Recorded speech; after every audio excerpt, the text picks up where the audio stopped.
vraies voix Sud Radio, 17h-20h, Philippe David, Cécile de Ménibus. Merci de nous écouter et bonjour à tous. On espère que vous avez passé une belle journée agréable et que vous la finirez avec nous. Alors peut-être que vous êtes déjà en voiture sur le chemin du retour, où que vous soyez, ou en week-end ou en vacances. Philippe, où que vous soyez, David. C'est toujours un plaisir d'écouter les vraies voix et surtout Cécile. Ah, parce que vous les écoutez, vous. Oui, parce non, que vous les faites en fait. Pour réagir dans le débat, c'est pas plus mal. Mais je vous trouve, ma chère Cécile, dans une forme olympique. Ah bon? Ah ben je sais pas. Aujourd'hui, vous avez été acclamée par la foule en arrivant dans la rédaction. Vous avez fait une story sur Instagram et c'est pas moi qui dis des moments pareils. Et tout est vrai, et totalement naturel, bien entendu. Vous le savez. En tout cas, merci d'être avec nous. On est ravis de finir cette semaine avec vous aussi. 0826 300 300, direction le sommaire de cette émission. À 17h30, le président ukrainien Zelensky en visite à Paris ce soir. Il était à Berlin tout à l'heure. Le chancelier allemand a signé un accord pour lui assurer le soutien durable de son pays alors que la guerre d'invasion russe rentre dans une troisième année. La Russie, où le principal opposant Alexei Navalny est mort en prison aujourd'hui. Parlons vrai, alors de quel soutien a besoin l'Ukraine? D'argent ou d'armes?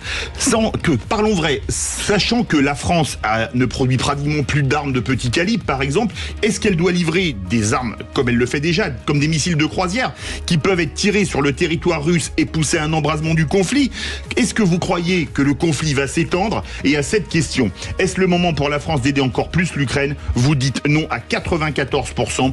Vous voulez réagir, le 0826 300 300. Et un expert pour nous en parler, le général Dominique Trinquant, ancien chef de la mission militaire française auprès de l'ONU et auteur de ce livre, Ce qui nous attend, aux éditions Robert Laffont. Et puis le coup de projecteur des vraies voix, à 18h30, Kylian Mbappé, forcément le PSG, c'est fini. L'attaquant star a annoncé à la direction du club son intention de partir cet été, mettant fin à plusieurs mois de suspense. C'est un coup dur pour le Paris Saint-Germain, après des départs de Messi pour Miami et de Neymar pour l'Arabie Saoudite, Philippe. Alors parlons vrai, est-ce que vous êtes surpris par le départ de Mbappé du PSG? Est-ce que c'est la fin des espoirs du PSG de gagner la Ligue des Champions, sachant qu'ils ont un des deux meilleurs joueurs du monde et qu'ils le perdent et que l'autre, Haaland, ne viendra pas au PSG?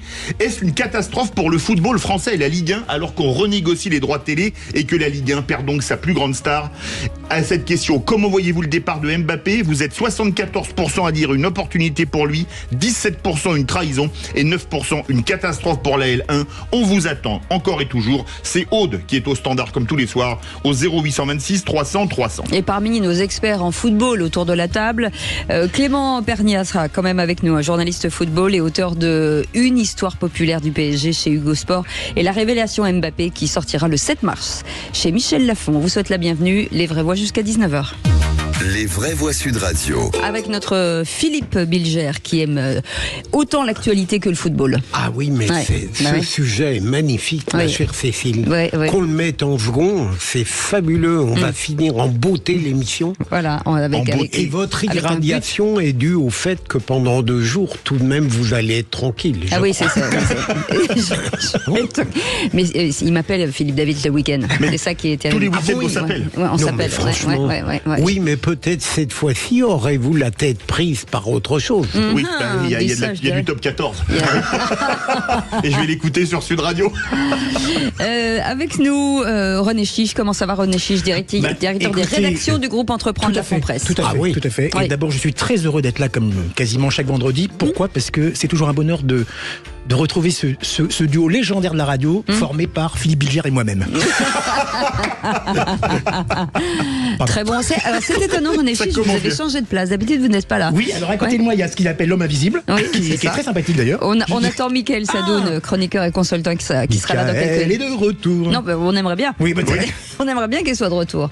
En tout cas, ce numéro de téléphone 0826 300 300 avec Guillaume qui est avec nous de Carcassonne. Bonsoir Guillaume. Bonsoir Guillaume. Salut les vrais bois, bonsoir à tous. On est ravis de vous accueillir, cher Guillaume. On parle de quoi avec vous? On va parler de la souveraineté nationale. Vaste programme. Ouais, la souveraineté numérique, vous voulez dire? En danger, oui. Oui, c'est ça, absolument, particulièrement. Allez, on en parle dans un instant. En attendant, ce numéro de téléphone 0826 300 300 et c'est notre répondeur. On écoute. Bonjour, c'est Pierre de Villefranche de Lauragais. C'était pour pousser un petit coup de gueule avec le sourire quand même concernant l'attaque de CNews par le gouvernement au moyen de l'Arcom. On en a vraiment assez de voir que ce gouvernement veut imposer la parole unique. Voilà, je pense que les Français en ont assez, ils en ont pris conscience. Il serait temps que ça change. Merci Pierre. Philippe Bilger. Quand on regarde les audiences télé, hier CNews a fait des audiences remarquables. Première chaîne d'info. Est-ce que c'est pas contre-productif de leur taper dessus ? Sûrement. C'est un scandale ce qui s'est passé. Le Conseil d'État incitant l'Arcom à... D'ailleurs, l'Arcom traîne des pieds, fera rien, j'espère. Mais je ne crois pas qu'on puisse incriminer véritablement le pouvoir. Voilà. Il a tellement sur le dos. Il faut pas en rajouter, mais en tout cas, vous pouvez pas imaginer, Cécile, dans la rue, ça n'était pas pour ma beauté, mais on m'a arrêté assez régulièrement en disant « Vive CNews, tenez bon, c'est extra. » Vous avez raison, c'est totalement contre-productif. Oui, alors évidemment, Sud Radio, on n'a même pas besoin de ça puisqu'on domine. Mais c'est vrai que ça vient pas du gouvernement, hein, on est bien d'accord. Non. Mais par contre, même si on ne peut pas nier que CNews est un média d'opinion, on peut pas le nier.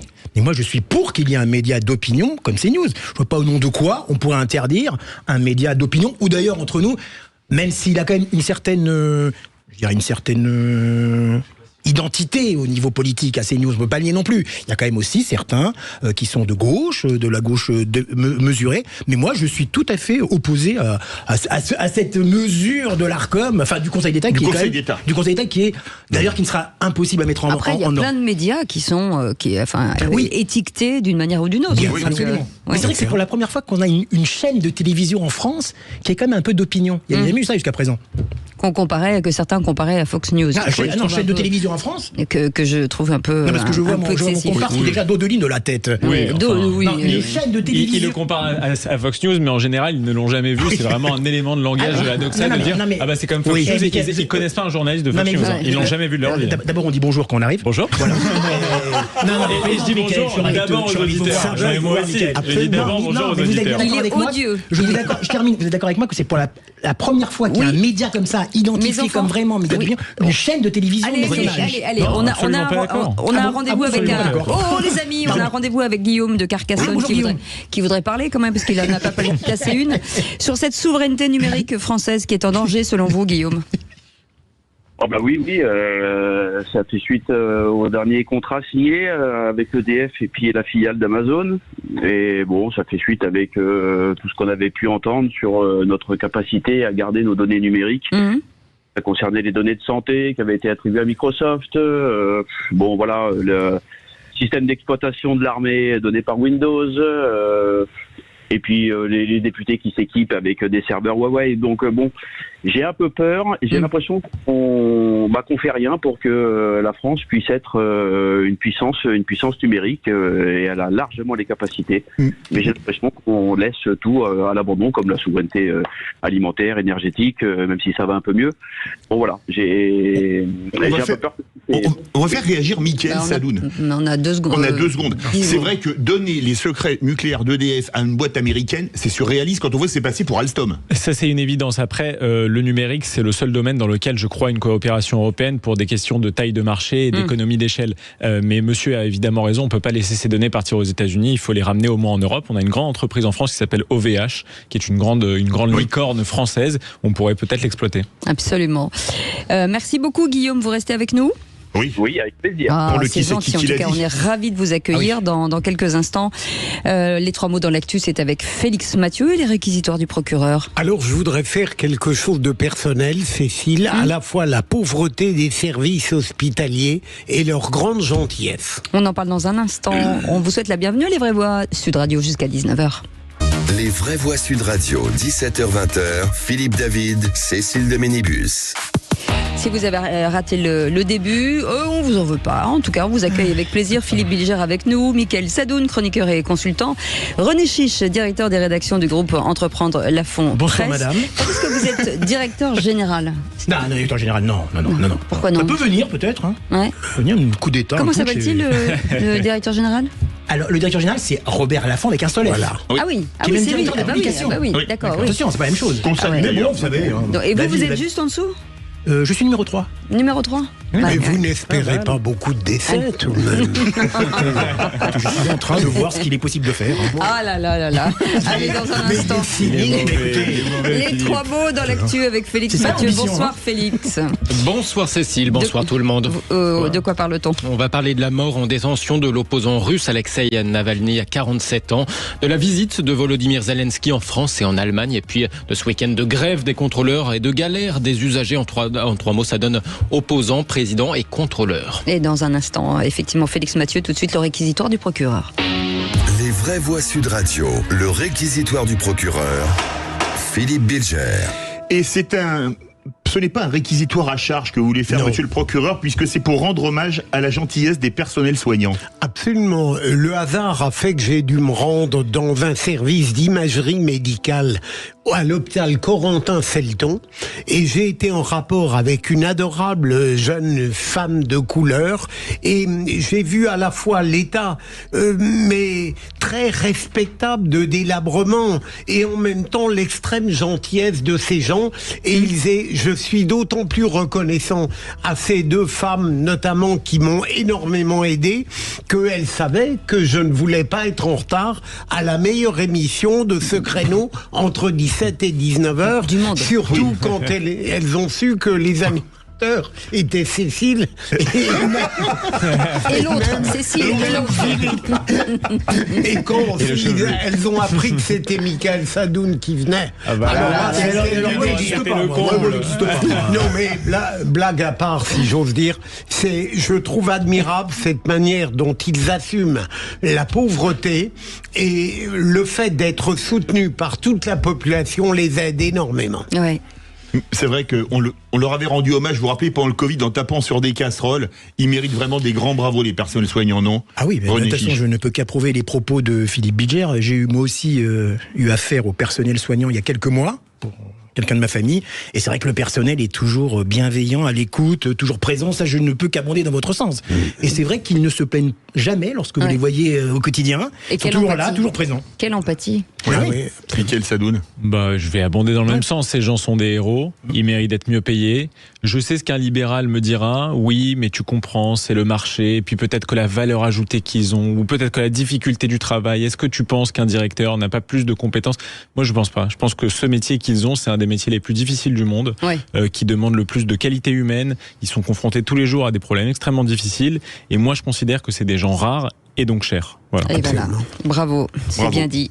Tout de suite, les 3 mots dans l'actu. Les vraies voix Sud Radio.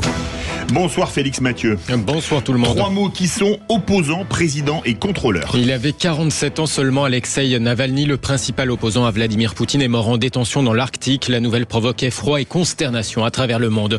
Volodymyr Zelensky, accueilli à Paris ce soir après Berlin tout à l'heure. Le président ukrainien y a signé un pacte de sécurité historique selon les mots du chancelier allemand. Il espère en faire autant avec la France.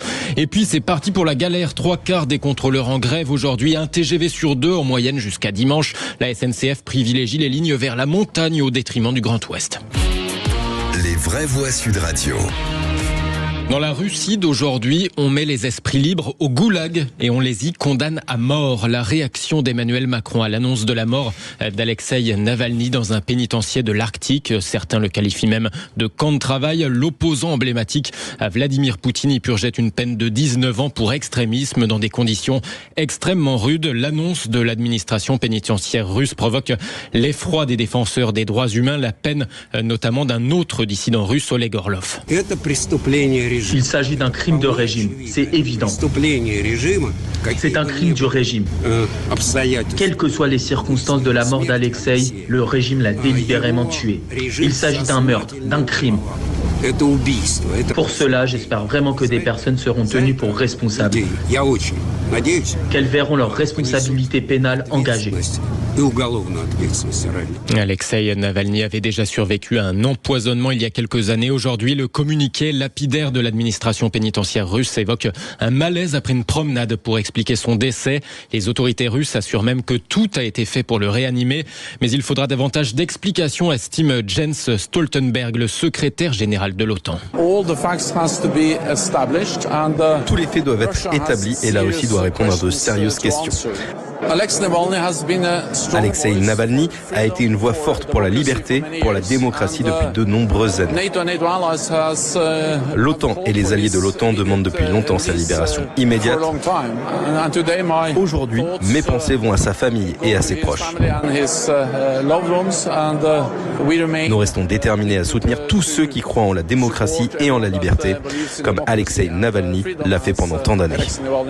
La mort d'Alexei Navalny intervient à un mois de l'élection présidentielle en Russie, élection dont tous les opposants crédibles à Vladimir Poutine ont été écartés les uns après les autres. Philippe Bilger. On n'a pas la certitude absolue que Poutine est le responsable direct de la mort, mais il est clair qu'il en est au moins le responsable indirect. J'avoue que quand j'ai appris la mort de Navalny, j'ai eu un vrai coup au cœur tout de même. J'ai peu d'admiration pour les personnalités comme ça. On abuse un peu des héros aujourd'hui, mais là on en a un vrai. C'est hallucinant. Voilà un homme qui était à l'étranger, qui a voulu revenir en sachant ce qu'il attendait, et il continue à hurler son opposition à Poutine d'une manière qui peut rassembler l'ensemble de la communauté mondiale. Admirable. Oui.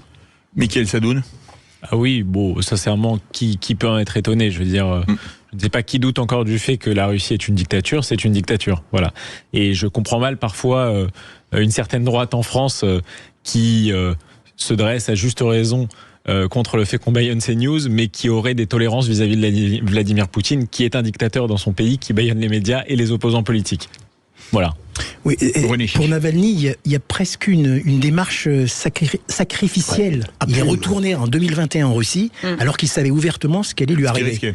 Et voilà ce qui lui est arrivé. Bon, c'est vrai que c'était quelqu'un aussi de mystique, qui d'ailleurs a un passé un petit peu trouble. Il a quand même été mêlé à des manifestations antisémites et anti-immigrés avant de devenir l'homme politique qu'on sait.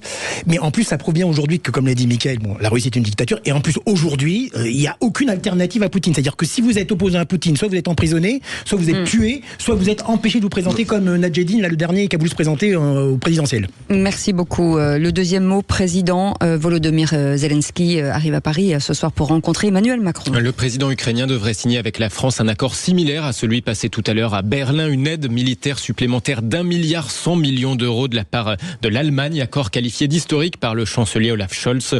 La guerre d'invasion russe en Ukraine entre dans sa 3e année. Alors l'enjeu pour Kiev maintenant, c'est de pouvoir affronter une guerre qui va se poursuivre sur une longue durée, selon Pascal Boniface, géopolitologue et directeur de l'Institut des relations internationales et stratégiques. Aucun des deux camps n'est capable de faire la différence. Il y a un grignotage russe dans le Donbass, et de temps en temps les Ukrainiens reprennent le dessus. Ils disent manquer à la fois de munitions mais surtout d'hommes. La vérité, c'est qu'il y a 4 fois plus de Russes que d'Ukrainiens. Donc le nombre joue en faveur de la Russie, et il faudrait, pour changer ce rapport de force, que les pays de l'OTAN rentrent directement en guerre contre la Russie. Certains le demandent, sauf que ça serait la 3e guerre mondiale. Donc il faut peut-être mieux éviter quand même ce genre de conseil. Mais le ratio démographique, il n'est pas compensé par la fourniture d'équipements militaires à l'Ukraine. Donc on a très probablement un front qui va se maintenir. Pascal Boniface, géopolitologue, directeur de l'IRIS, au micro de Jean-Jacques Bourdin sur Sud Radio. 3e mot, contrôleur, avec cette grève qui a démarré et qui paralyse la circulation des trains. Les 3/4 des contrôleurs en grève aujourd'hui pour obtenir une revalorisation salariale. Conséquence, seulement un TGV sur 2 en circulation jusqu'à dimanche, en ce week-end de vacances et de chassés croisés. Thomas ne va sans doute pas pouvoir retrouver sa famille comme prévu. J'avais pas du tout regardé en fait sur l'application. Là, je viens de voir que mon train est annulé. C'est un petit peu la galère. Voilà, c'est la galère, on va pas se mentir. Je devais aller voir ma famille à Lyon là pour les vacances et je sais pas comment je vais y aller. Les autres trains sont tous complets, je viens de voir ça. Là, je suis sur mon téléphone, je regarde. Peut-être, pourquoi pas prendre un bus, on va voir. Évidemment, je peux comprendre le mouvement de grève, mais pile pendant les vacances, c'est sûr que ça m'arrange pas et je pense ne pas être le seul dans ce cas-là. Un propos recueilli par Clément Arion pour Sud Radio. Service réduit de moitié pour les TGV Inouï, Ouigo, pour les intercités. La SNCF annonce un trafic normal en revanche pour les Ouigo classiques. Perturbé pour les liaisons européennes comme l'Eurostar. La compagnie a donné la priorité aux Alpes pour le premier chassé-croisé des vacances d'hiver, avec les retours de la zone C, Paris, Montpellier, Toulouse. Alors, si on prend les lignes vers Bordeaux, c'est plus la moitié, mais les 2/3 des liaisons qui sont annulées. On en reparle demain d'ailleurs dans le Grand Matin Week-end sur Sud Radio à 7h15 avec cette question des usagers des lignes atlantiques qui font grise mine d'avoir été un petit peu lésés dans cette affaire par rapport aux destinations de montagne. Merci beaucoup Félix Mathieu. Merci, Félix. Vous restez avec nous dans un instant, le grand débat du jour. Après un passage à Berlin, le président ukrainien Volodymyr Zelensky se rendra ce soir à Paris pour signer un accord bilatéral de sécurité avec Emmanuel Macron. Philippe. Alors parlons vrai, de quel soutien a besoin de l'Ukraine ? Militaire ou financier ? Est-ce que la France a les moyens d'aider l'Ukraine aujourd'hui, puisqu'elle ne produit plus que des armes lourdes et très peu d'armes légères ? Est-ce que vous craignez que le conflit s'étende ? Et à cette question, est-ce le moment pour la France d'aider encore plus l'Ukraine ? Vous dites non à 92%. Et on en parlera dans un instant avec le général Dominique Trinquant, ancien chef de la mission militaire française auprès de l'ONU et auteur de ce livre, Ce qui nous attend, aux éditions Robert Laffont. Général, juste une petite question avant de partir en pause. Est-ce que l'Europe a les moyens de faire reculer la Russie en Ukraine ? Oui, elle a les moyens sur le long terme, à condition de mettre les moyens maintenant et de pouvoir travailler dans la durée. On en parle dans un instant. On développe 0826 300 300. Vous êtes les bienvenus jusqu'à 19h. On est ravis de vous retrouver avec Philippe Bilger, Mickaël Sadoun, chroniqueur et consultant, René Chiche, directeur des rédactions du groupe Entreprendre la Fond Presse. J'ai pas fini. Pardon. C'est qui le... C'est vendredi, c'est des contractions. C'est qui le patron? Soyez bienvenus tout de suite, le grand débat du jour. Les vraies voix Sud Radio, le grand débat du jour. Volodymyr Zelensky est aujourd'hui à Paris, reçu par Emmanuel Macron. Faut-il continuer à augmenter nos dépenses militaires ? Je pense que nous avons tout à fait les moyens d'intervenir sans déclencher une troisième guerre mondiale, une guerre atomique. Il y a davantage de pays qui soutiennent la Russie et qui refusent d'appliquer les sanctions dans le monde que de pays qui soutiennent l'Ukraine. Est-ce que si les États-Unis arrêtent de fournir les équipements militaires à l'Ukraine, nous pouvons remplacer les États-Unis ? Et au fond, la stratégie de la France est simple, aider l'Ukraine à résister. Le président ukrainien, donc Volodymyr Zelensky, en visite à Paris ce soir. Il était à Berlin tout à l'heure. Le chancelier Scholz a signé un accord pour l'assurer du soutien durable de l'Allemagne, alors que la guerre d'invasion russe entre dans sa 3e année, Philippe. Oui, alors parlons vrai. De quel soutien a en priorité besoin l'Ukraine ? D'argent ou d'armes ? Est-ce que la France a les moyens d'aider l'Ukraine ? Est-ce que vous craignez une extension ou un durcissement du conflit ? Est-ce le moment pour la France d'aider encore plus l'Ukraine ? Vous dites non à 92%. Vous voulez réagir ? Le 0826 300 300. Et le général Dominique Trinquant est avec nous, ancien chef de la mission militaire française auprès de l'ONU et auteur du livre Ce qui nous attend aux éditions Robert Laffont. Général, merci d'être avec nous. Philippe Bilger, sur cette situation, avec cette question, est-ce que c'est vraiment le moment d'aider encore plus l'Ukraine pour la France ? Alors, vous le savez, Cécile, Philippe, contrairement à ce que vous pouvez croire, je ne suis pas un spécialiste de la chose militaire. Mais il n'empêche que je suis frappé par 2-3 choses sur lesquelles le général nous donnera un avis tout à l'heure.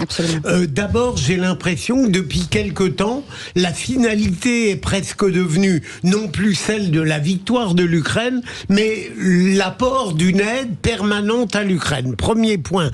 Deuxième point, je crois que les pays qui continuent d'aider l'Ukraine le font presque par une sorte de devoir. Et troisième élément, ce qui me fait peur, c'est que j'ai l'impression qu'ils n'y croient plus véritablement.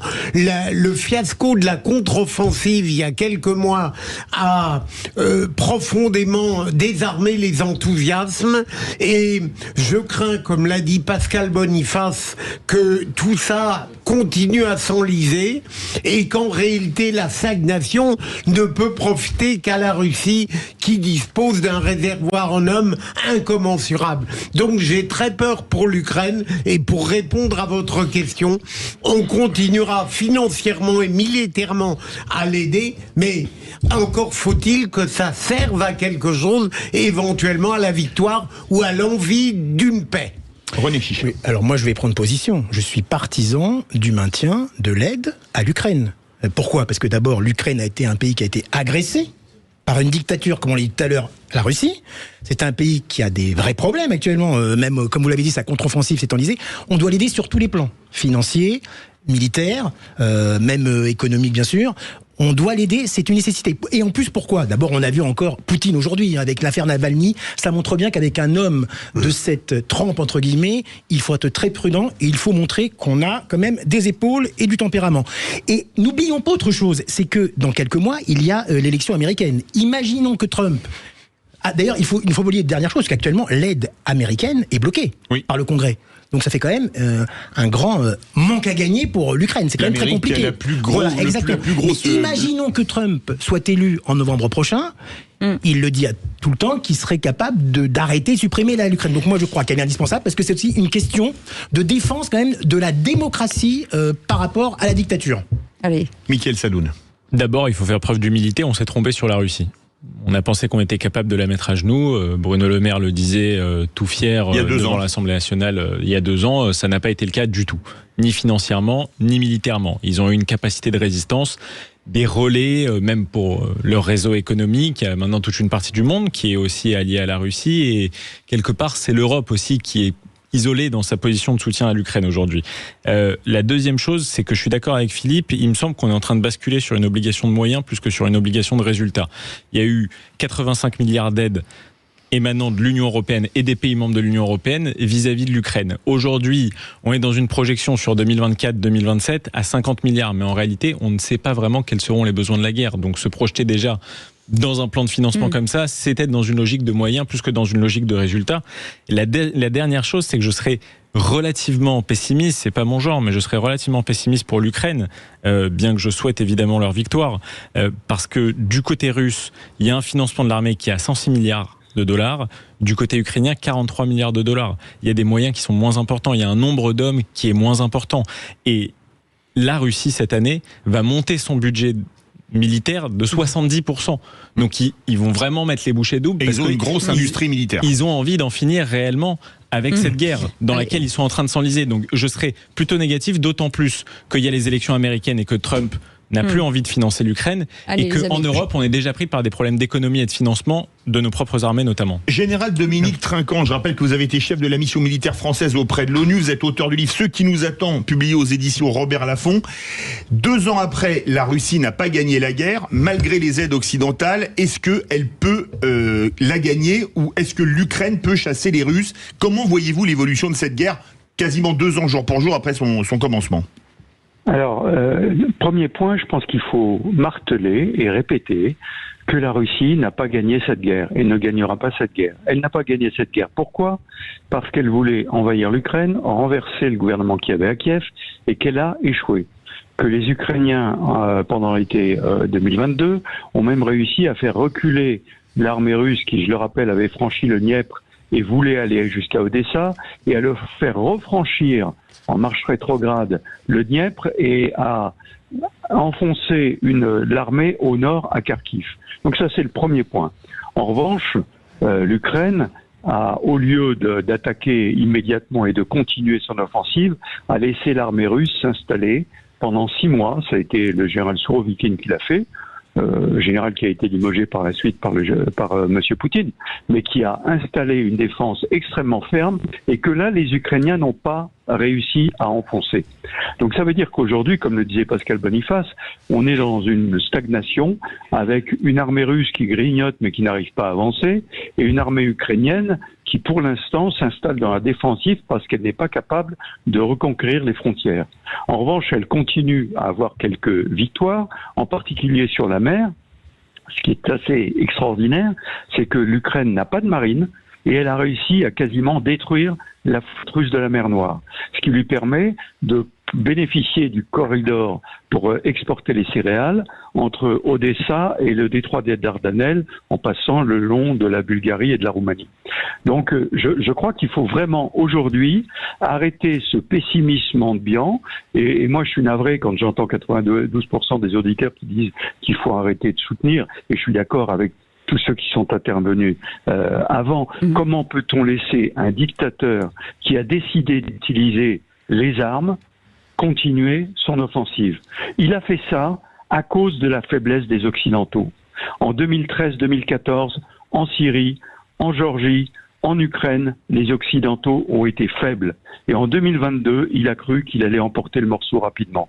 Eh bien, il s'est trompé et il faut qu'on lui montre que maintenant ça suffit et qu'il ne peut plus continuer comme ça. Allez, des réactions au standard 0826 300 300 avec Guillaume de Carcassonne. Rebonsoir Guillaume. Rebonsoir. On vous écoute, votre avis à ce sujet. Je fais partie de ceux qui pensent qu'on n'aurait jamais dû commencer à aider l'Ukraine. Attention, je parle militairement. Et pourquoi ? Parce que c'est très compliqué, mais je pense que l'Ukraine a surtout besoin d'aide déjà humanitaire. On parle d'aide économique, aide militaire, mais personne ne parle d'aide humanitaire. Je pense que la France a, elle, tout son rôle à jouer là-dedans, et voilà. L'aide qu'a besoin l'Ukraine, c'est surtout de l'aide diplomatique, pour moi, à mon sens, pour résoudre le conflit. Ça sert à rien de dépenser des centaines et des centaines de milliards dans les armes et à financer, que ça fasse encore des morts, des civils, des militaires. Voilà, je pense qu'il faut se mettre autour de la table et pousser Poutine à la négociation et arrêter de faire front à tout va. Restez avec nous, Guillaume. Roland qui nous appelle de Seine-et-Marne. Bonsoir, Roland. Bonsoir, Roland. Oui, bonsoir les vraies voix, bonsoir à tous, bonsoir Général Trinquant. Bonsoir mon général. Je vous appelais sur le sujet de l'Ukraine, évidemment, parce que moi ça m'irrisse un petit peu les cheveux que je n'ai plus sur la tête. Je suis révolté de voir le soutien que Monsieur Macron apporte à l'Ukraine. Je suis pas du tout contre l'Ukraine, j'ai rien contre l'Ukraine ni contre les Ukrainiens, bien au contraire. Je n'ai rien de spécial ni pour ni contre la Russie, mais je trouve ça révoltant de voir l'état dans lequel la France se trouve, dans l'état dans lequel se trouve le délabrement social français. Quand Monsieur Macron se permet d'envoyer des milliards et de soutenir l'Ukraine comme ça, au lieu de soutenir les Français et son pays. Moi, je rappelle que jusqu'à preuve du contraire, l'Ukraine n'est pas. On ne sait pas si le président ukrainien est légitime ou pas. Moi, je suis révolté de voir ce surenchérissement et cette démonstration de soutien de la part de la gouvernance française envers l'Ukraine. Cette fuite de capitaux français dont auraient tant besoin les Français. C'est pas possible. Alors pourquoi s'entêter à aider autant l'Ukraine Voilà, on va faire réagir, Roland. On va faire réagir, Philippe Bilger. Mon général, est-ce que l'intervention de nos auditeurs, et peut-être la mienne tout à l'heure un peu trop pessimiste, ne correspondent pas à ces schémas habituels où une guerre nécessaire est peu à peu presque discréditée par la longueur du temps et le sentiment que celui qu'on veut défendre n'y arrive pas? Écoutez, je pense à écouter les interlocuteurs. Le premier point, c'est que il faut comprendre que cette guerre en Ukraine, quand on dit on veut pas la guerre, évidemment personne ne veut la guerre. Mais je rappelle que jusqu'à 22 et voire 2014, aucun Européen ne voulait la guerre. C'est M. Poutine qui a déclaré la guerre. Premier point. Deuxième point, j'entendais parler à propos de l'aide humanitaire. Il faudrait simplement rappeler que les 50 milliards envoyés par l'Europe, ce n'est pas de l'aide militaire. C'est 50 milliards pour permettre à l'Ukraine de vivre. Et dedans, il y a de l'aide humanitaire. Donc, il y a pas que tout le monde crie « Ah, on envoie de l'armement, c'est horrible, on est d'horribles guerriers ». Pas du tout. C'est pour permettre aux Ukrainiens, de vivre. Et le deuxième point, pour répondre à votre question directement, oui, nous sommes pessimistes parce que, au bout d'un moment, on préfère s'occuper de soi-même et dire, tout ça, c'est pas grave, ça se passe loin et ça ne nous concerne pas. À terme, ça nous concernera.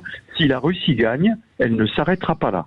Oui, alors absolument, le général a raison. Pour répondre à Guillaume, l'aide, elle est à la fois économique, financière, militaire, humanitaire, et il y a aussi le plan facilité pour reconstruire. Absolument. Voilà, donc quand même préciser ça. Je voudrais poser une question quand même au général, une question justement un peu militaire, parce qu'il y a quand même eu un changement de chef d'état-major. Même il y en a eu plusieurs, je crois. Oui, même en Ukraine. Voilà, je parle de l'Ukraine. Oui, il y en a eu en Russie, en Ukraine. Absolument. Là, je voudrais demander au général Trinquant si justement ces changements successifs ne sont pas la preuve, la preuve si on veut, que Zelensky ne maîtrise pas vraiment son appareil militaire et son état-major militaire. Et c'est donc peut-être un problème pour l'Ukraine. Général Trinquant. Non, alors écoutez, il y a eu un changement. Le chef d'état-major des armées, depuis le début de la guerre, était toujours le même. Il a été changé la semaine dernière pour être remplacé par le chef d'état-major de l'armée de terre, c'est-à-dire celui qui était directement son adjoint. Donc c'est pas une grande révolution. Le chef d'état-major lui-même avait dit qu'à la suite de l'échec de l'offensive, il avait reconnu l'échec et il avait dit il faut trouver d'autres options. Bien écoutez, si on étudie toutes les guerres, c'est quelque chose qui se passe couramment. Quand un chef échoue, eh bien, il change et on le remplace par quelqu'un qui va trouver d'autres options. Alors, est-ce que le chef actuel qui vient d'être nommé va trouver les bonnes options ? Je ne sais pas, mais c'est quelque chose de tout à fait courant dans les opérations militaires. Général, Volodymyr Zelensky, est-ce qu'il est surprenant quand même quand on voit son parcours et quand on voit aujourd'hui où il en est ? Mais bien sûr, il est très surprenant. Mais je voudrais faire juste un retour en arrière de 2 ans. Le 24 février 2022, lorsque la Russie a attaqué, les Américains ont fermé leur ambassade, ont rembarqué tous leurs conseillers et ont dit au président Zelensky, on vous emmène. Et ça a été le premier acte de résistance. Il a dit non, moi j'ai pas besoin d'un taxi, j'ai besoin de munitions et je reste. Et il a donné l'exemple. Et les Ukrainiens se sont mobilisés pour résister. Donc oui, c'est un personnage évidemment très médiatique, qui a été acteur, etc. Mais qui, d'abord, il est élu. Quand on me dit qu'il n'est pas légal, pardonnez-moi, mais il a été élu. Premier point. Deuxième point, c'est le premier résistant de son pays. Alors parfois, il agace, y compris moi, quand il en fait trop vis-à-vis des médias, quand il en demande de trop, etc.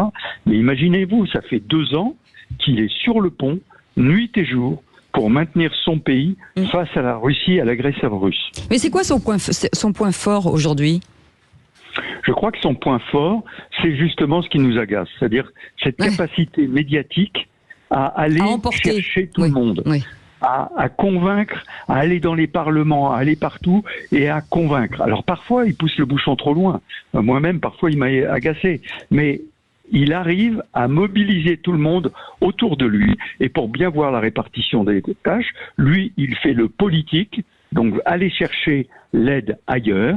Et puis le militaire, lui, il mène la guerre sur le terrain, en accord bien sûr avec son président. Et ça nuit à Vladimir Poutine ? Alors, Vladimir Poutine, lui, il mène une autre guerre. Il mène une guerre plus globale. Oui. J'entendais tout à l'heure un auditeur qui disait les 3/4 de la planète soutiennent Poutine. Totalement faux. À l'Assemblée générale des Nations Unies, 140 pays ont condamné l'agression russe. Et ça n'est pas parce qu'ils n'appliquent pas l'embargo qu'ils soutiennent Poutine. C'est simplement qu'ils pensent qu'à eux-mêmes. Et on ne peut pas leur reprocher. Ils disent, nous, on va continuer à faire du business, et si on peut avoir du pétrole moins cher, parce que la Russie est obligée de le vendre à 30% moins cher, on va l'acheter. Ça ne veut pas dire qu'ils soutiennent l'agression de Poutine. Je répète, sur 193 pays aux Nations Unies, 140 ont voté contre l'agression russe. Il faut s'en souvenir. Merci beaucoup, Général Dominique Trinquant, d'avoir été avec nous, ancien chef de la mission militaire française auprès de l'ONU et auteur du livre que l'on vous conseille ardemment, Ce qui nous attend aux éditions Robert Laffont. Dans un instant, le quiz de l'actu. En attendant, depuis une semaine, nous sélectionnons des auditeurs tous les jours. On en a 4. Lundi, mardi, mercredi, jeudi. On vous promettait une grande finale aujourd'hui. Eh bien, on va bientôt tirer au sort les 4 noms de nos auditeurs. Alors, il faudra une main heureuse ou malheureuse pour les autres. Oui. Donc, on va mettre ça dans un petit pot et puis on va tirer, au hasard. Et le grand gagnant ou la grande gagnante pourra partir dans ce magnifique château dans les Hauts-de-France, Philippe. Absolument, c'est le château de Courcelles en Hauts-de-France, une demeure imprégnée d'histoire qui a accueilli notamment Jean Cocteau ou Christian Dior dans un environnement de rêve comprenant une nuit dans une chambre prestige, incluant les petits déjeuners et un dîner gastronomique en 5 services concoctés par le célèbre chef doublement étoilé Benjamin Colomba. Je ne sais pas pourquoi je vais glisser mon nom. Allez, on revient dans un instant. Quel dommage que vous ne puissiez pas gagner, mon cher Philippe. Bienvenue dans Les Vrais Voix. Merci en tout cas de nous écouter tous les jours. Vous êtes de plus en plus nombreux. Merci de vous abonner à notre chaîne YouTube Sud Radio. Vous ne pouvez pas la manquer. Vous pouvez nous trouver un petit peu partout, sur TikTok, sur Instagram, sur Facebook. On est en train avec Philippe de bavarder avec des auditeurs en direct sur Facebook, puisque on peut parler en direct avec nos auditeurs. C'est ça qui est bien. Et tout de suite le quiz de l'actu avec Guillaume de Carcassonne. Les vraies voix Sud Radio, le quiz de l'actu. Et on verra si Guillaume de Carcassonne est fort, parce que nos auditeurs cette semaine étaient très très forts, oui. Guillaume. On a eu du très haut niveau, au niveau de... Ça a un peu agacé nos vraies voix, parce qu'ils, bien sûr, ils n'ont pas gagné, forcément, ou moins que d'habitude. Est-ce que vous avez regardé un petit peu les journaux? Vous êtes opérationnel? J'espère. Mais René est fort, et notre auditeur. Et Guillaume, vous de votre côté? Ah bah j'ai un peu la pression du coup. Bah oui, j'imagine. Allez, on y va. Allez, c'est une question à 3 points directs. Qui c'est qui l'a dit? D'une certaine façon, Gabriel Attal, c'est le retour de Nicolas Sarkozy. Là, je sais. Guillaume. Non. Hollande. Réponse collégiale, 1 point pour Philippe Bilger et René. Moi, j'ai pas entendu du tout René Chiche. Bien sûr. Il a pas dit un mot. La semaine dernière, il y a eu une sorte de petite tricherie la semaine dernière. Question, s'il vous plaît. Question à 1 point. Vous n'irez pas au château de Courcelles. Qui c'est qui l'a dit? Le droit de grève, c'est la démocratie sociale. Guillaume. Alors, on vous aide, c'est une présidente de groupe parlementaire. Bon, il sait ou il sait pas? Il sait pas. Il sait pas. Bonne réponse de René Chiche. Mathilde Panot. Il a dit il sait pas, il a dit je sais pas. C'est trop dur. Il a dit je sais pas. Non, mais sinon on peut attendre jusqu'à 19h. Trouver. Non, mais sinon on peut attendre jusqu'à 19h que le. Mais vous êtes un mauvais joueur. Mais qu'il est d'une insolence aujourd'hui. Qu'est-ce qu'il a? Question suivante. Il est conforté par quelqu'un dans ses animateurs. Les amis, 2 points. Sur la grève de la SNCF, les syndicats ne défendent que leurs propres intérêts. En tout cas, c'est bien vrai. Alors, il est député européen et il est tête de liste aux européennes. Attendez. Et il habite il est du 78. Les Yvelines. Guillaume. Vous savez pas? Allez, répondez. Non, je l'ai dit aussi. Alors, 2. 2 et 2. C'est 2 points chacun. C'est n'importe quoi. Non, mais c'est n'importe quoi. Je suis quelqu'un de discret. Mais je allez, Qui c'est qui l'a dit? C'est une question à 1 point. Et c'est un chef de parti, Guillaume, sur la décision sur CNews. On ne peut pas imposer un contrôle strict à une chaîne privée et dans le même temps laisser le service public dans un entre-soi permanent qu'aujourd'hui personne ne peut contester. Guillaume. Un chef de parti. Vous avez la réponse. Dites n'importe quoi. Non. Bardella. Alors, 1 point pour Mickaël et 1 point pour Philippe. Oui, Philippe. Mais non, mais c'est dingue. C'est dingue. C'est dingue. 6, 3, 4. D'accord. Mais je comprends pas les ex-échos. Vous voulez qu'on donne les points à votre adversaire? Mais non, à moi. Bien sûr. Parce que la technique de Philippe Bilger, c'est de mordre un petit peu et de couper l'auditeur pour parler avant l'autre. Exactement. J'ai très bien compris cette méthode subtile. Mickaël que je l'avais là. Non, mais oui, je reconnais. Mais je l'avais également. Il n'y a pas de technique. Philippe Bilger est plus fort que vous. Il y a que de la tricherie. Allez, question suivante. À vous, Cécile. Qui c'est qui l'a dit sur la grève de la SNCF? C'est la faute de la direction. Une question à 3 points. Qui peut être aussi cash que ça? C'est une femme députée. Oui. Panot. Non. Rousseau? Pas loin. Non, c'est le même parti que Panot. Non. Autain? Une Brune. Guettet. Bonne réponse, Clémence Guettet. 3 points pour René. Clémence Guettet, effectivement. Bravo. Alors, qui c'est qui l'a dit? Je l'aurais pas eu. C'est un ex-secrétaire général de la CGT que certains surnommaient Playmobil. Alors, c'est un peu plus facile. Je sais.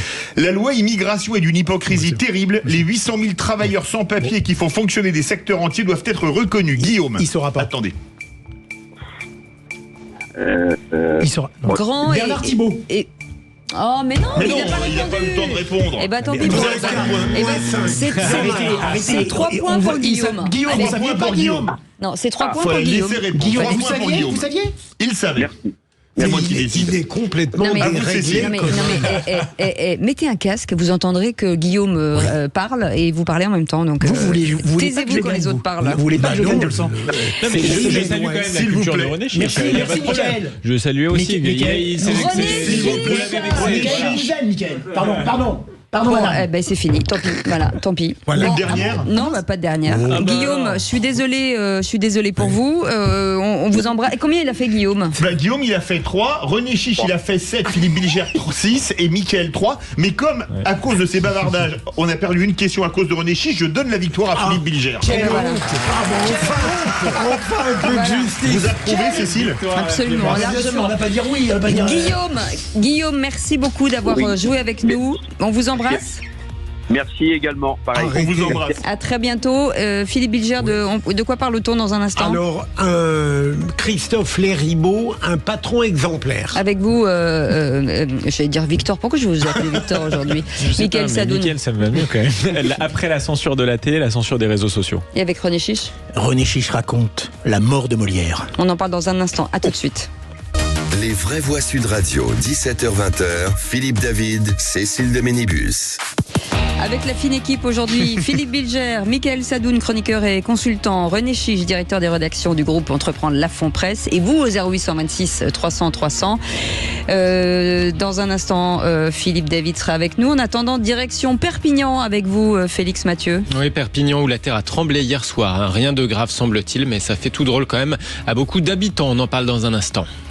Et la France vit depuis 2017 sous une présidence jupitérienne. Va-t-elle passer à une gouvernance elle aussi jupitérienne? On peut le penser, puisque Gabriel Attal envisage de remplacer la traditionnelle séance des questions au gouvernement de l'Assemblée nationale par 1 heure de questions au seul Premier ministre, comme cela se fait outre-Manche. Une mesure qui me semble totalement farfelue, un Premier ministre ne pouvant connaître tous les dossiers sur le bout des doigts, contrairement à un ministre qui est concentré sur les dossiers qui lui sont propres. Les Français n'ont pas compris les 30 jours nécessaires à la formation du gouvernement, certains disant que cela prouvait que les ministres étaient là avant tout pour décorer, puisque tous décidaient à l'Élysée. Inutile de dire que si ce changement était adopté, le rôle des ministres consisterait uniquement à applaudir les réponses du Premier ministre comme des figurants faisant la claque lors d'une émission de variété. Certains disaient qu'avec le 49.3 à gogo, le Parlement ne servait plus à rien. Si les ministres ne servent plus à rien, vers quoi va-t-on ? Vers un régime à 2 têtes jupitériennes qui créeront une situation lunaire pour la démocratie. Vous êtes d'accord, Philippe Bilger? Mon cher Philippe, vous connaissez ma dilection pour le Premier ministre, et donc ça ne me gênerait pas qu'on n'entende que lui. Deuxième élément, et plus sérieusement, ça n'est pas par hasard, peut-être a-t-il conscience, dans l'exercice de la faiblesse de certains ministres. Et dans ce cas-là, il faut en mettre des bons. Oui, j'entends bien, mais il n'y a pas peut-être que du narcissisme derrière ça. Et troisièmement, je ne crois pas que lui puisse décider si la présidente de l'Assemblée nationale n'est pas d'accord. Mickaël Sadoun. D'abord, moi, je ne sais pas s'il pense que les ministres ne sont pas au niveau, mais personnellement, je ne suis pas époustouflé par le niveau de Gabriel Attal, contrairement à mon ami Philippe Bilger. En flûte. Qui est ravi de chacune de ses interventions. Ensuite, je pense que le Premier ministre a déjà assez de travail comme ça. Oui. Et je pense que Gabriel Attal a déjà assez de cernes comme ça pour ne pas se rajouter ça et dormir encore moins. Je trouve que c'est une idée farfelue et je ne sais pas très bien ce qu'elle vise. Voilà. René Chiche. Moi, je trouve ça totalement incompréhensible. Bon, un gouvernement, c'est une équipe. Il y a certes un chef d'équipe, Gabriel Attal. Vous avez des ministres qui ont le droit quand même de s'exprimer et d'être identifiés par les Français lors des questions au gouvernement. Donc, je trouve ça totalement incompréhensible. Ça me rappelle une époque où Laurent Fabius, vous avez avait une émission tous les mois avec Jean Lanzy. Question à domicile. C'était incroyable. Chaque mois, il était devant pendant 1 heure. Voilà. Donc, je trouve ça totalement incompréhensible, en dépit de la sympathie beaucoup moins importante que celle de Philippe Bilger envers Gabriel Attal. C'était pas question de domicile, mais je retrouverai le nom. On retrouvera le nom. Allez, tout de suite. Face à France. Face à France ? Oui, c'était ça, oui. On vérifiera. Allez, tout de suite, direction Perpignan. Oui, Perpignan où la terre a tremblé hier soir à 21h51, séisme niveau 2,2 sur l'échelle de Richter avec un épicentre au sud de Montpellier. Alors forcément, ça fait drôle aux habitants qui s'en sont aperçus. Certains disent même avoir ressenti tout de même une secousse assez forte. Alors pour en parler, nous sommes en ligne avec le maire de Perpignan. Bonsoir Louis Alliot. Oui, bonsoir. Merci d'être avec nous dans Les Vraies Voix sur Sud Radio. Alors est-ce que vous en êtes aperçu, vous, sur le coup, que la terre tremblait, ou est-ce que vous l'avez appris après ? Non, on a entendu un grand boom et la maison dans laquelle j'étais a un peu tremblé, mais ça a duré une demi-seconde, pas plus. Ah oui, donc une demi-seconde, mais quelque chose de quand même plutôt impressionnant sur le coup. Ah oui, très impressionnant. Oui, d'ailleurs, tout le monde a bien entendu et ça a provoqué beaucoup d'appels à notre PC police pour savoir ce que c'était. Parce qu'on a Pas de victimes et peu de dégâts, c'est ça ? Non, on n'a pas. C'est très loin, par exemple, de la secousse qui avait eu lieu en 96 et qui était à plus de 5 sur l'échelle de Richter. Ah oui, quand même. Celle-là, elle fait 2,2, je crois, donc ça reste... voilà. Donc la impressionnant, réaction... mais pas dangereux. Impressionnant. D'où la réaction des habitants d'appeler. Ils voulaient savoir ce qui se passait. C'était quoi ces appels ? Mais justement, ils ont entendu cette explosion, ils se demandaient, proche de chez eux, parce que quand c'est comme ça, vous croyez que c'est proche de chez vous, alors que tout le monde est pratiquement concerné. Donc, et puis on a su par le centre de sismologie que c'était très proche de Perpignan. Mais est-ce que, monsieur le maire, est-ce que vous êtes prévenu avant ce type... Pas du tout. Non ? Non. À quel moment vous êtes prévenu sur... Moi, je l'ai su 5 minutes après... Par les équipes de police. Parce qu'il y a un site qui donne les tremblements de terre, d'ailleurs, partout dans le monde, et certains sont connectés là-dessus. Monsieur le maire, j'ai connu un petit tremblement de terre près d'Annecy, un peu plus long que le vôtre, si j'ose dire. Mais est-ce que, sachant que ça peut arriver, il y a des dispositifs de prévention dans les villes comme la vôtre ? Très honnêtement, non. C'est pas comme au Japon, quoi. Non, exactement. Il y a juste les normes antisismiques dans la construction, mais il n'y a aucun plan d'évacuation de quoi que ce soit au cas où ce serait plus grave. D'accord. Parce que c'est vrai que durant ce laps de temps de 5 minutes où on ne sait pas encore que c'est un séisme, vous avez vraiment dû vous demander ce que c'était, et vous et les habitants de Perpignan. Ah oui, ça fait drôle, hein, une vraie explosion et un tremblement. Il y a d'autres Vrévois qui ont vécu un tremblement de terre, à part Philippe Bilger ce soir. Moi aussi. En Belgique. Ah ouais, c'est vrai. À Lourdes. À Lourdes. Oui, j'ai de la famille à Lourdes, oui. C'est pas un tremblement de terre, c'est un... Non, c'était pas un miracle, c'était vraiment un tremblement de terre à Lourdes, oui, qui était à 3 ou 4, et c'est impressionnant à vivre. Hein, ah oui, 3 ou 4, mais 2,2, c'est à peine perceptible, monsieur le maire. Si, ça bouge quand même. Oui, ça bouge, oui, vraiment. Ça bouge pas longtemps, c'est juste l'explosion. Moi, pour tout vous dire, je suis descendu au rez-de-chaussée de ma maison pour savoir si un meuble n'était pas tombé. Mais j'ai beaucoup de témoignages comme ça. On se demande vraiment ce que c'est. Mais moi aussi, j'en ai vécu un en Turquie en 96. Ouais. Et c'était beaucoup plus impressionnant. Oui, absolument. Voilà. Merci beaucoup, Louis Alliot, maire de Perpignan. Et vous restez avec nous. Merci beaucoup, Félix Mathieu. Dans un instant, le tour de table de l'actu de nos vraies voix avec Philippe Bilger. On parle de quoi ? Un nouveau patron au château de Versailles. Ah, très bien. Avec vous, Mickaël Sadoun. Après la censure à la télé, veillons à la censure sur les réseaux sociaux. Et avec vous, René Chiche. Un petit retour sur la mort de Molière. On en parle dans un instant. 0826 300 300. Vous voulez commenter nos vraies voix, vous êtes les bienvenus. Les vraies voix Sud Radio, 17h-20h, Philippe David, Cécile de Ménibus. Ça va les vraies voix ? Ça va Philippe Bilger ? Ça va Mickaël Sadoun ? Ça va René Chiche ? Ça va Madame Cécile ? Oui, non. On dirait une tenancière. Madame Cécile. Mais tenancière d'un tripot idéologique. Et ben vous savez quoi ? J'aime bien. Mais pas du tout. Le côté Madame Cécile, j'aime bien. C'est respectueux et attentionné. Et bienveillant. Je suis pas sûre que très bien, Madame Cécile. Excusez-moi, mais dire que les vraies voix sur le tripot idéologique du PAF, je pense que c'est un peu douteux. Mais ce n'est que mon point de vue. C'est très réaliste. Tout de suite, le tour de table de l'actu des vraies voix. À table avec nous. Ça fait pas vrai con comme t'es, demande ton avis. Quand on veut conjurer le diable, on l'invite à sa table. Moi je veux du féroce actualité. C'est récente cette table des coups. Pardon ? Ah non, c'est intelligent. Bon, mon tour maintenant. Le tour de table. De l'actualité. Et c'est au château de Versailles que se situe votre tour de table de l'actualité. Oui, et on a enfin eu la nomination du remplaçant de Catherine Pégard, qui a dépassé largement la date limite. Je parle du mandat. De la fonction, absolument. Sa fonction. Mais donc, elle a été remplacée par Christophe Léribaud, qui a 60 ans, et qui, paraît-il, est un homme remarquable, et je n'en doute pas.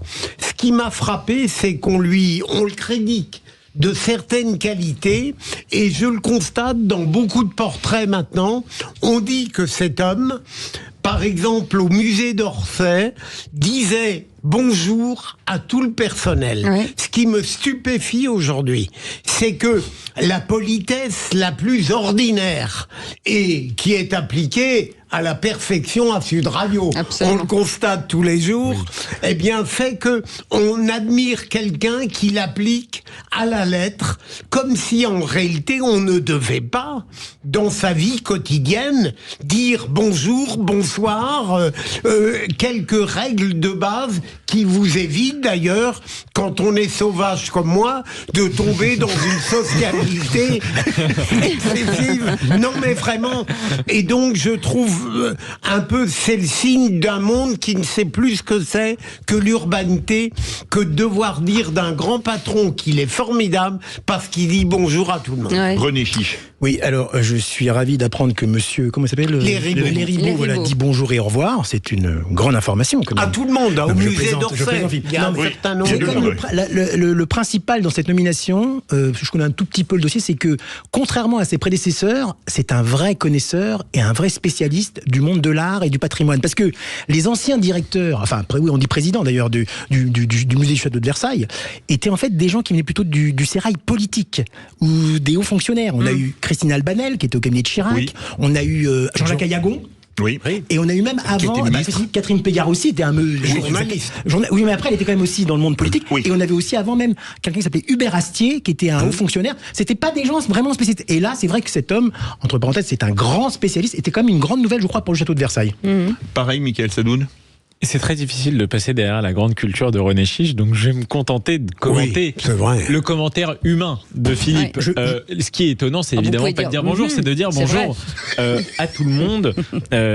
En effet, je pense qu'il y a une autre manière de valoriser les gens que d'augmenter leur salaire. Je pense que ça s'applique aussi à la société, si vous voulez. C'est simplement d'avoir de la considération pour eux. J'ai malheureusement croisé dans la vie beaucoup de personnes qui ne disaient pas bonjour à ceux qui étaient en dessous d'eux. Ils disaient volontiers bonjour à ceux qui étaient au-dessus. Réclamait même plus qu'un bonjour. Mais je trouve que... Ils leur disent pas bonjour parce qu'ils ne les voient même pas. C'est ça qui est dingue. Bien sûr. Mais c'est vrai. Cette politesse élémentaire, simplement, c'est tellement important parce que c'est ce qui valorise les gens dans leur vie de tous les jours. C'est ce qui les fait exister auprès des autres. Et Lévinas a écrit de très belles pages sur la politesse et l'existence d'autrui. Et je pense que c'est ce qui manque aussi aujourd'hui. Et on l'a senti dans un mouvement comme les Gilets jaunes. Parfois, les gens ont simplement envie d'être vus, envie d'être considérés. Oui, René. Non, je voulais juste dire merci, Mickaël. Merci pour avoir fait référence à mon immense culture. Merci beaucoup. J'y étais forcé. Mais c'est de la culture de quoi ? Vous faites des tomates ? On va parler de quoi avec vous, René Chiche ? Alors justement, j'ai aujourd'hui essayé de faire un petit tour d'actualité historico-culturelle à la manière d'Alain Decaux raconte. Non, mais parce que ça va bien finalement avec le château de Versailles. Exactement, exactement, tout à fait. 17 février 1673. Jean-Baptiste Poquelin dit Molière joue la 4e représentation de ce qui sera sa dernière pièce, Le Malade imaginaire, sur la scène du Palais Royal. Molière, à l'époque, a 51 ans. Il est très affaibli physiquement, moralement, financièrement. Il a été lâché depuis 9 ans par le roi Louis XIV pour ses écrits sur l'Église et autre chose. Et donc, il joue sa pièce. Et contrairement à la légende, Molière n'est pas mort sur scène. Tout le monde croit que Molière est mort sur scène. Et bien pas du tout. Non. Je pense que ce sujet va intéresser fortement les auditeurs de Sud Radio. En fait, Molière, à la fin de la pièce, à sa dernière réplique, c'est ça qui est extraordinaire, est pris de malaise, vomit du sang, je crois, si mes souvenirs sont bons. Et donc, vos souvenirs, vous étiez sur place. Le clou est là. C'est très bien. René, la dernière personne que Molière a vue, en fait, je lui ai serré la main. C'est pas ça qui a fait rendre le dernier. Non, vous les faites pas. Là, vous avez détruit ma chronique. Là. Parce que j'étais bien pas parti. Du tout, elle était magnifique. J'écoute la suite. Elle pouvait s'arrêter impeccable. Vous verrez qu'elle est liée à l'actualité en plus. Donc, demain, anniversaire. La Comédie Française, d'ailleurs, fêtait ça comme chaque année. Donc, Molière est amené chez lui, rue de Richelieu. Donc il est pas du tout mourant, il est mal, il vomit du sang, il est accueilli par son épouse d'alors Armande, qui l'accueille, qui lui donne à manger, parce qu'il pouvait plus manger à l'époque, Molière, il mangeait que du lait quasiment, et du pain, parce qu'il avait des problèmes intestinaux énormes. Donc il arrive chez lui, Armande lui donne une petite tisane, un peu de pain avec du parmesan, il s'endort, et Armande se dit, il est très mal, mais ça va. Et finalement, il va être pris d'un soubresaut, il va même voir Dieu, et il va donc finalement mourir chez lui, dans son lit. Et contrairement à ce qu'on croit, Molière n'est pas mort sur scène. Et en plus, vous le savez, il a été enterré dans le secret, malheureusement, et non pas selon les règles du catholicisme. Mais il n'empêche que, cette nuit-là, des centaines d'admirateurs ou de proches de Molière sont venus avec des flambeaux dans la nuit pour venir rendre hommage à Molière. Et pourquoi je dis Molière? Parce que ça va intéresser encore les auditeurs de Sud Radio. Et j'aurais fini.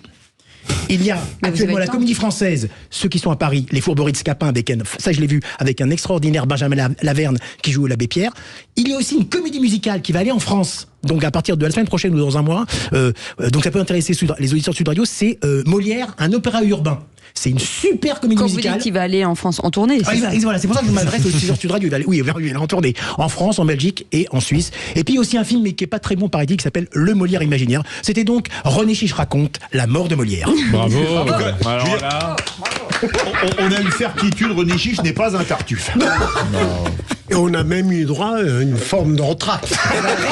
Quel acteur. Mais comment ne pas avoir l'air chiant après ça? Mais non. Vous êtes brillant. Et comme vous, on a le temps là. Oui, absolument. Comme vous parliez de Louis XIV, René, je vous apprendrai, mais c'est incommensurablement plus élaboré chez vous, que Louis XIV a vécu une vie de douleur constante. Avec un courage inouï.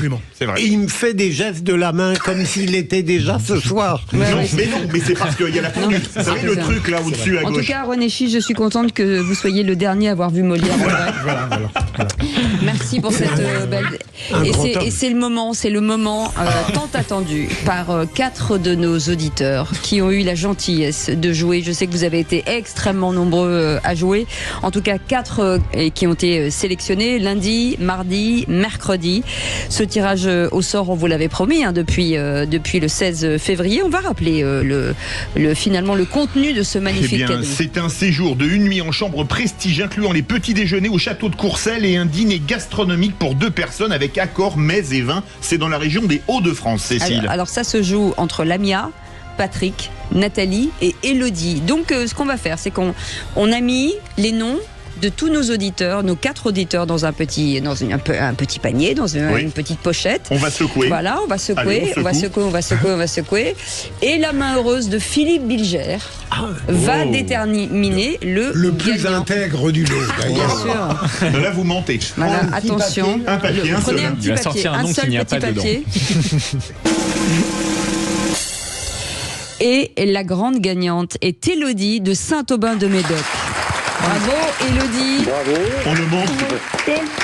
On le montre, voilà. C'est Élodie qui a gagné. Désolé pour Lamia, pour Patrick, pour Nathalie. Élodie, vous allez pouvoir partir dans ce séjour une nuit en chambre prestige, incluant des petits déjeuners au château de Courcelles, un dîner gastronomique pour 2 personnes. Parlez-nous un peu de vous, Élodie. Bonsoir tout le monde. Je suis très contente.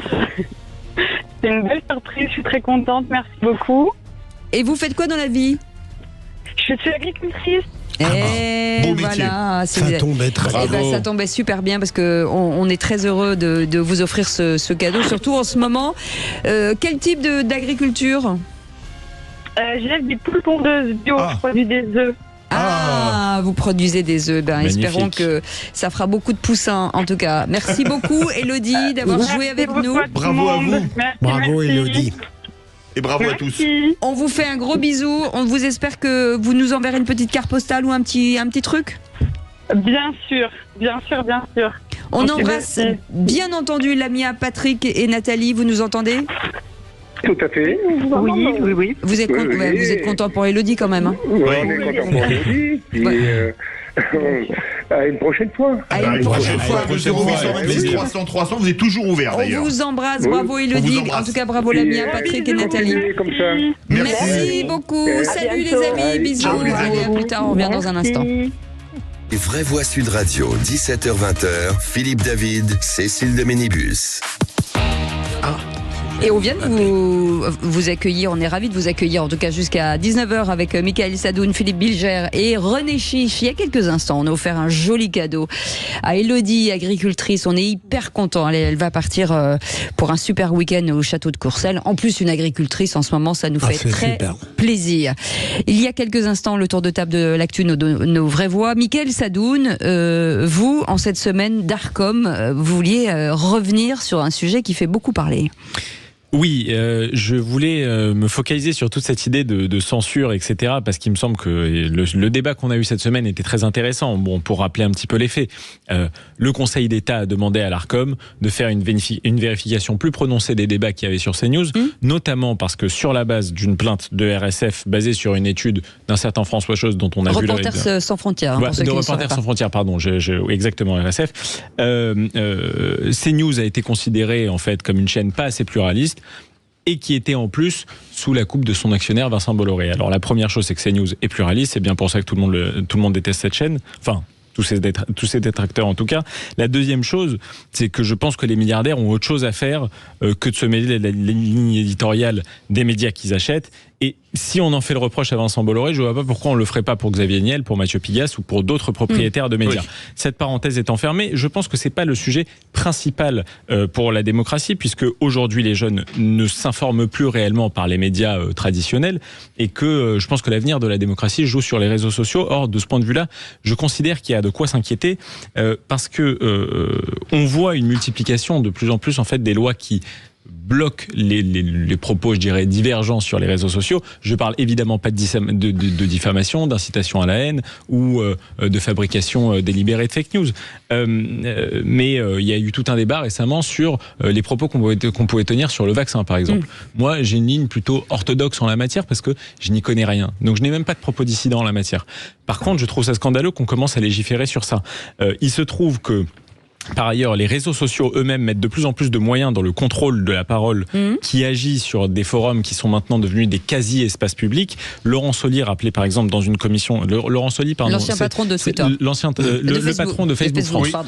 Très proche de Sarko il y a longtemps. Exactement, très proche de Sarkozy. Racontait que Facebook investissait 15 milliards de dollars par an dans le contrôle et dans la censure de ses propres médias, qui, je le disais, sont devenus des espèces d'excroissance de la démocratie, des espèces d'espaces publics par procuration. La deuxième chose, c'est que par derrière, les États eux-mêmes multiplient les initiatives pour contrôler la parole et la liberté d'expression. Et je pense sincèrement que les citoyens, évidemment, il faut être concerné par ces news. La liberté d'expression doit continuer d'avoir cours dans les médias traditionnels. Mais le vrai risque pour demain, c'est les réseaux sociaux. Faites attention à ce qui se passe en France. Faites attention à ce qui se passe du côté de la Commission européenne, parce que Thierry Breton est notamment un homme particulièrement liberticide, je dirais, d'inclinaison. Voilà, c'était simplement une invitation à se concentrer sur ça. C'est vrai, on oublie trop. Je suis content, Michael, que vous ayez dépassé le débat dont on parle beaucoup depuis 3 jours avec un consensus très fort de tous ceux qui privilégient la liberté d'expression. Le reste est très pertinent. Alors, c'est très intéressant ce que vient de dire Michael. Il y a juste un petit point sur lequel je ne suis pas d'accord avec lui, c'est quand il dit que Vincent Bolloré ne se préoccupe pas de la ligne éditoriale de son groupe de médias. Si. Moi, je pense pas. Non, mais il a le droit. Il a le droit. Juste, non, moi je pense que si. Mais il a tout pensez que Geoffroy Lejeune était de gauche avant Vincent Bolloré. Non, mais attendez, je vais vous dire.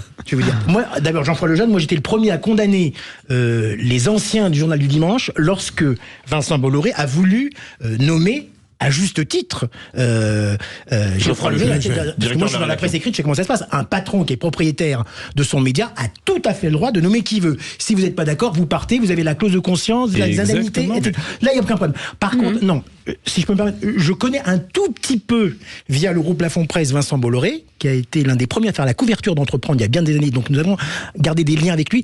Il a quand même, mais ce n'est pas du tout une condamnation, je trouve qu'il a le droit et que CNews, comme je vous l'ai dit tout à l'heure, pour moi est un média quand même d'opinion. Ça n'empêche pas. Mais comme tous les médias, René oui, non, mais il y a quand même tous les médias. Mais je ne, non, mais non, il n'y a pas de statut particulier de CNews. Je trouve que justement, je trouve que c'est la force de CNews. C'est qu'elle a, justement, elle a une opinion quand même qui n'était pas du tout voyante dans le paysage audiovisuel français jusqu'à présent. On peut pas le nier. C'est une question de couleur, mais c'est pas une question de se prononcer sur les sujets. Non, mais il y a quand même une couleur. CNews. Écoutez, on va pas se voyer la face. Mais je ne le condamne pas. Vous avez dit tout à l'heure que c'était pour vous un média d'opinion. Oui, bien sûr, c'est un média d'opinion. Mais encore une fois, je trouve ça tout à fait bien qu'il y ait un média d'opinion comme CNews. Au contraire. Mais Vincent Bolloré Écoutez, un prime, parfois ça marche. C'est lui pas plus que Xavier Niel. Si, plus. Si, franchement. Non. Bah écoutez, moi je connais. On a vu récemment, il y a eu des scandales sur Brut qui appartient en partie à Xavier Niel. Il a aussi changé la direction de Libération quand il en a pris le contrôle. Patrick Drahi, donc je parle même pas de Xavier Niel, Patrick Drahi quand il a pris le contrôle de Libération. Tous les patrons de médias font ça. Oui, seulement Patrick Drahi, je trouve que c'est le seul qui ne se mêle pas à la ligne éditoriale. Vous voyez non, franchement. Vraiment pas d'accord. Quand vous voyez entre BFM et Libération, on peut pas dire qu'il y a une véritable cohésion entre les deux médias. C'est quand même deux lignes différentes. Ça mérite un grand débat. Ça méritera un grand débat. Absolument, vous faites bien. En tout cas, merci pour ce sujet, Michael Sadoun. Dans un instant, le coup de projecteur des vraies voix. Le footballeur Kylian Mbappé qui annonce qu'il quitte le PSG cet été après avoir passé 7 saisons, Philippe. Alors, parlons vrai. Est-ce que vous êtes surpris par le départ de Mbappé? Est-ce que c'est la fin des espoirs du club parisien de remporter enfin la Ligue des Champions? Est-ce que c'est une catastrophe pour le football français? Comment voyez-vous le départ de Mbappé? Vous êtes 80% sur Twitter à dire que c'est une opportunité pour lui, 12% une trahison et seulement 8% une catastrophe pour la Ligue 1. On va en parler avec Clément Pernia, journaliste football, auteur de ce livre, Une histoire populaire du PSG chez Hugo Sport. Bonsoir Clément Pernia. Bonsoir à vous. Est-ce que Mbappé finalement est le joueur le plus complet du monde? Je dirais qu'à l'heure actuelle, non, puisqu'il n'a pas permis au PSG encore de remporter la Ligue des Champions. On en parle dans un instant, 0826 300 300. Si vous aimez le football, c'est le moment de nous appeler. Les vraies voix Sud Radio, 17h-20h, Philippe David, Cécile de Ménibus. C'est la dernière ligne droite avant le départ en vacances de Philippe David. Non, vous m'aurez avec moi lundi. Hein. Ah d'accord, vous allez souffrir, je vais vous appeler ce week-end aussi. Et vous voulez pas partir, vous êtes sûr? Non, sauf si vous voulez plus de moi, mais moi je suis bien dans cette équipe. Reposez-vous tout de même durant le week-end. Oui, parce qu'il y a du boulot. Et Philippe Bilger est avec nous, Michael Sadoun et René Chiche aussi. Allez tout de suite, le coup de projecteur des vraies voix. Les vraies voix Sud Radio, le coup de projecteur des vraies voix. En tant que supporter parisien, j'ai l'impression de m'être fait flouer par Kylian Mbappé. C'est un club qui m'avait beaucoup apporté. J'ai toujours été heureux les 4 années que j'avais passées ici et je le suis encore. Il a laissé une trace dans l'histoire du club. Ils ont une relation toxique avec Mbappé au PSG. Il faut réaliser que personne ne mérite ce que le PSG a donné à Mbappé. Il y a toujours un sujet Mbappé en place. On parle plus de Mbappé que du PSG. Le club a choisi de le faire et effectivement, la fin a de quoi laisser un goût amer. Eh bien, Mbappé PSG, c'est fini. L'attaquant star a donc annoncé à la direction du club son intention de partir cet été, mettant fin à plusieurs mois de suspense. C'est un coup dur pour le Paris Saint-Germain après déjà les départs de Messi pour Miami et Neymar pour l'Arabie Saoudite. Et pour vous, comment est-ce que vous voyez le départ de Mbappé? Vous dites à 80% que c'est une opportunité pour lui, à 12% une trahison et à 8% une catastrophe pour la L1. Vous voulez réagir? Le 0826 300 300. Et notre invité Clément Pernia, journaliste football et auteur de La Révolution Mbappé, qui sortira le 7 mars chez Michel Lafon. Bonsoir Clément Pernia. Juste avant de revenir vers vous, peut-être petit tour de table avec Philippe Bilger, un amateur de football. Enfin, un sujet de haute volée, ma chère Cécile. Non, mais plus sérieusement, d'abord, je vais essayer d'aller vite. Comme Mbappé, sur le terrain, il va très vite. D'abord, Kylian, si vous permettez, ça va plus vite. Il a raison de partir. Premier point. D'accord. Il a raison de partir malgré le fait que depuis plus d'un an, on construit au PSG tout autour de lui, qu'il domine tout, que ses désirs sont des ordres, et pourtant je continue à penser qu'il a raison de partir. Deuxième élément, moi ce qui m'inquiète beaucoup, c'est le PSG, parce que j'attends avec impatience l'avis de Clément, mais je pense qu'à l'heure actuelle, et c'est la question de Cécile, Mbappé est incomparable dans le monde du football. On peut trouver des grands joueurs, mais je pense qu'on ne peut pas trouver aujourd'hui un joueur qui a un tel instinct de vitesse de création et capable de créer du risque à tout instant. C'est ce qui va manquer au PSG. Malgré les doigts levés de Philippe David qui croit s'y connaître, eh bien je persiste. Et donc je pense que Mbappé, pour le PSG, c'est une catastrophe et pour Mbappé, c'est une grande chance. Moi je pense à Haaland comme très grand attaquant, mais c'est de mon point de vue. Mais non, parce qu'Haaland, ça impose quelqu'un au milieu qu'on n'a pas. Oui, ne bouge Mbappé, pas. s'il n'a pas de distributeur, alors mais tous les deux sont des joueurs Mais comme exceptionnels. l'a dit très bien René Chiche. Cécile tout à l'heure. J'adore.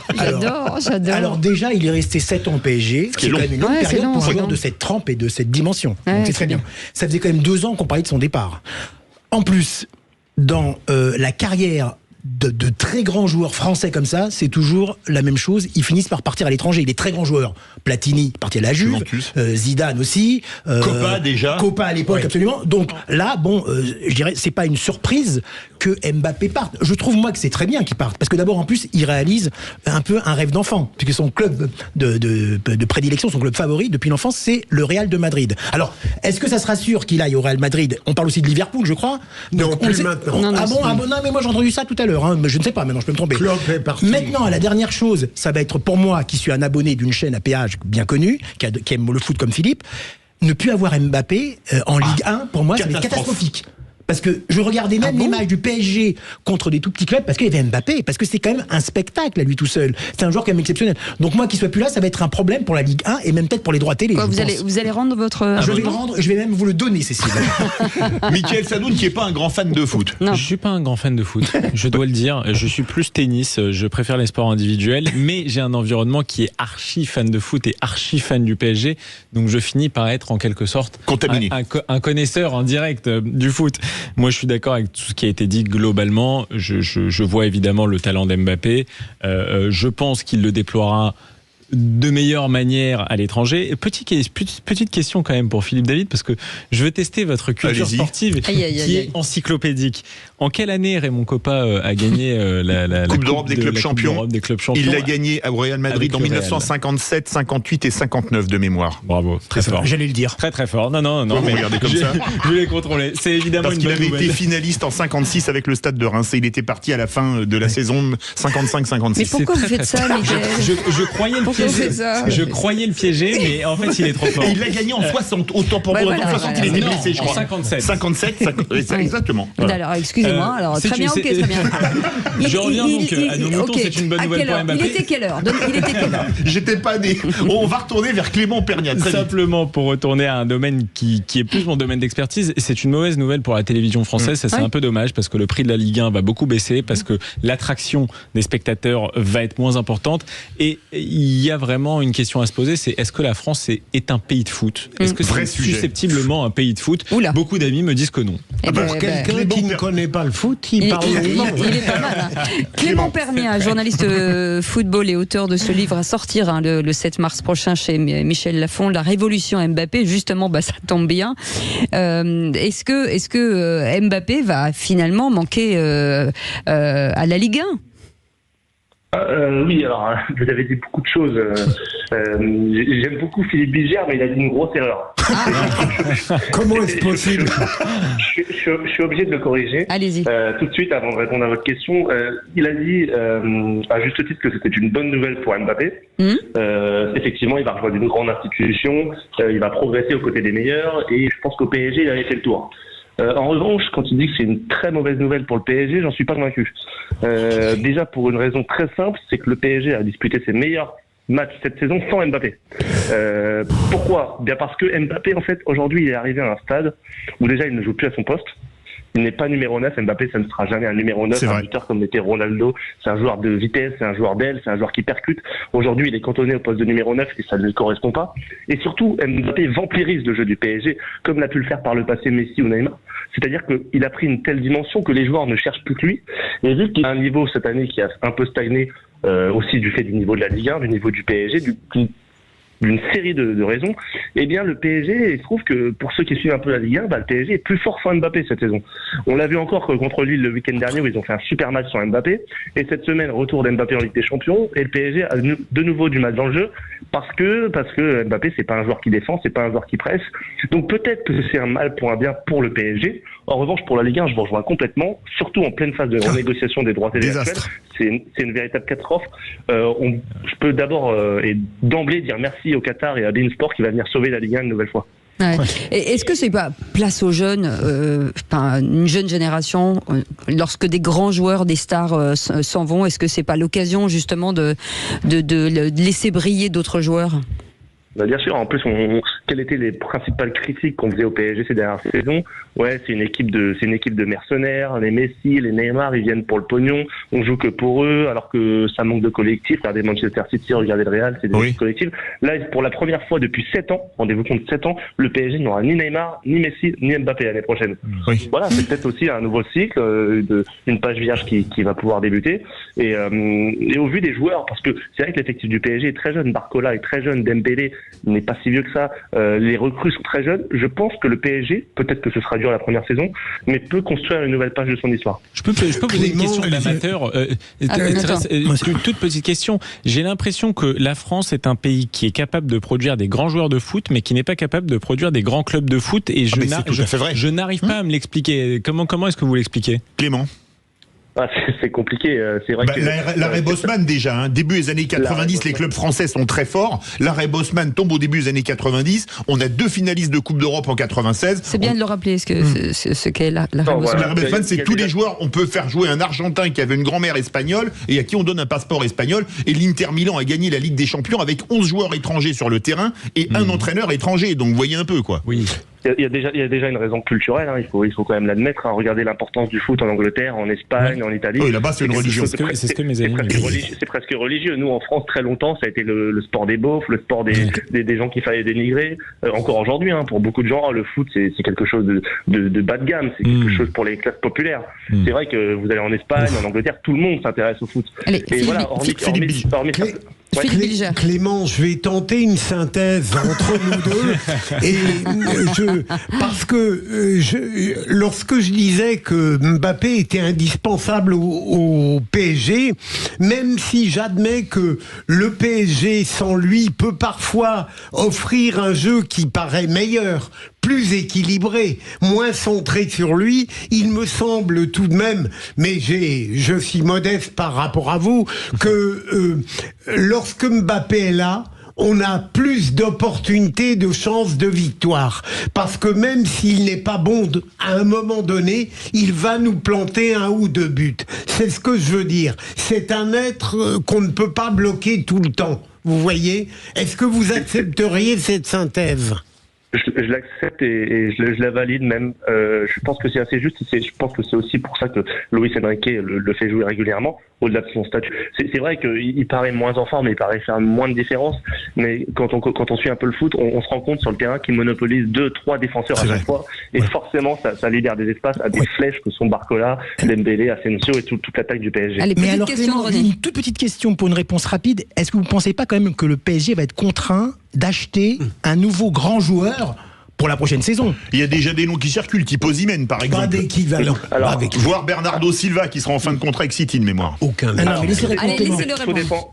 Tout dépend de la stratégie du club et il y a 2 options. Soit le club se dit on continue sur la politique menée l'année dernière à acheter des joueurs jeunes, prometteurs, pas forcément bling-bling, et pour justement contrecarrer les critiques qui ont prévalu les dernières saisons. Soit le club se dit oula, on n'a plus de stars, l'image du club peut en pâtir sur l'ensemble des continents, on a besoin d'une grande figure, parce que c'est vrai que la stratégie des Qataris c'est aussi de briller à l'international, et là on prend une grande figure. Ça pourrait être Bernardo Silva, ça pourrait être Leao, ça pourrait être tout un tas de joueurs qui brillent actuellement dans le monde du football. Et vendre du t-shirt, bien sûr, du maillot. Allez, merci beaucoup Clément Pernia d'avoir été avec nous, journaliste football et auteur de ce livre. C'est le moment de l'acheter, hein. Il va sortir le 7 mars chez Michel Lafon. Ça s'appelle La Révolution Mbappé. Merci beaucoup d'avoir été avec nous. Et puis auteur aussi de ce livre, Une histoire populaire du PSG chez Hugo Sport. Merci Philippe Bilger.